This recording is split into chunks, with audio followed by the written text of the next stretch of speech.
তো ভাই আমি দেখলাম নিতিন স্টারার রবিনহুড মুভি, আর এখানে অস্ট্রেলিয়ান ক্রিকেটার ডেভিড ওয়ার্নারের কেমিও আছে।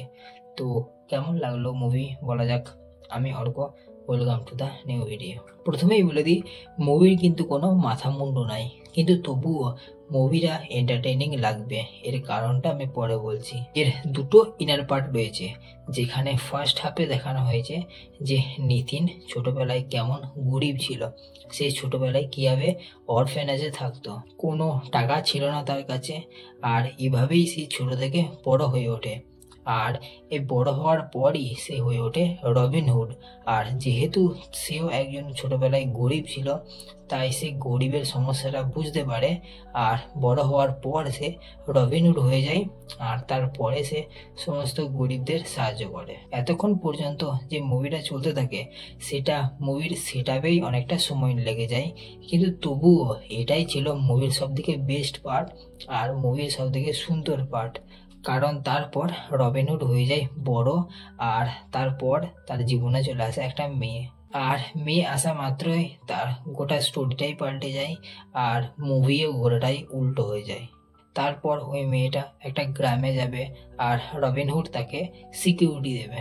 এবারে মেয়েটা আসলে কে, সে কেন গ্রামে যাবে, আর গ্রামে যাওয়ার পর তার সাথে কী কী ঘটবে, তা তো মুভি দেখলেই জানতে পারা যাবে।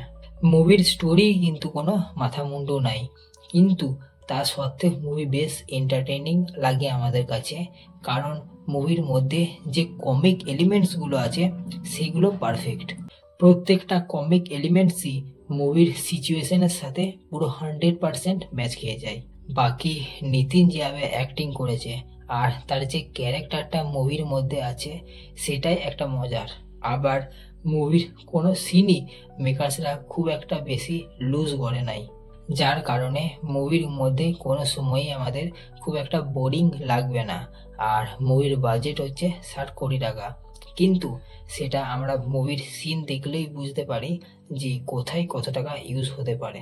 বাকি ডেভিড ওয়ার্নারের যে ক্যামিও ক্যারেক্টারটা আছে সেটা নিয়ে যদি বলি, তো সেই ক্যারেক্টারটাকেও মেকার্সরা নিতিনের ক্যারেক্টারের মতোই চিল টাইপের বানিয়েছে। বেশি ভালো লেগেছে ভাই আমার যে ডেভিড ওয়ার্নারের ক্যারেক্টারটা বেশি চিন্তা ভাবনা না করেই শুধুমাত্র যাকেই সামনে পাচ্ছে তাকেই গুলি করে দিচ্ছে।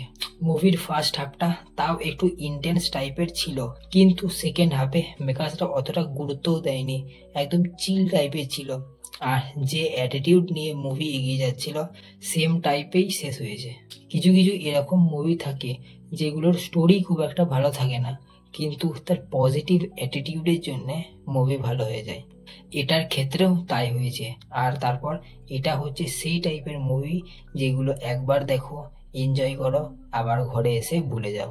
স্টোরি খুব একটা ভালো নয়, এমনকি এর ক্লাইম্যাক্সের পার্টটাও প্রেডিক্টেবল ছিল, কিন্তু তা সত্ত্বেও বলবো মুভিটা যেভাবে মেকার্সরা বানিয়েছে সেই ওয়েটা একদম দারুণ ছিল, সেই ওয়েটা ফানি ছিল, ওয়েটা ইন্টারেস্টিং ছিল। শেষে আরেকবার ওই একই কথা বলবো যে এই হচ্ছে সেই টাইপের মুভি যেগুলো থিয়েটারে যাও, মুভি দেখো, এনজয় করো, আবার ঘরে এসে ভুলে যাও। মনে রাখার মতন মুভি এগুলো নয়, ওয়ান টাইমের জন্যে আর এন্টারটেইনিংয়ের জন্যে এটা আমি হাইলি রিকমেন্ড করব। তো ওভারঅল থেকে একে আমি দেবো 3 আউট অফ 5 স্টার।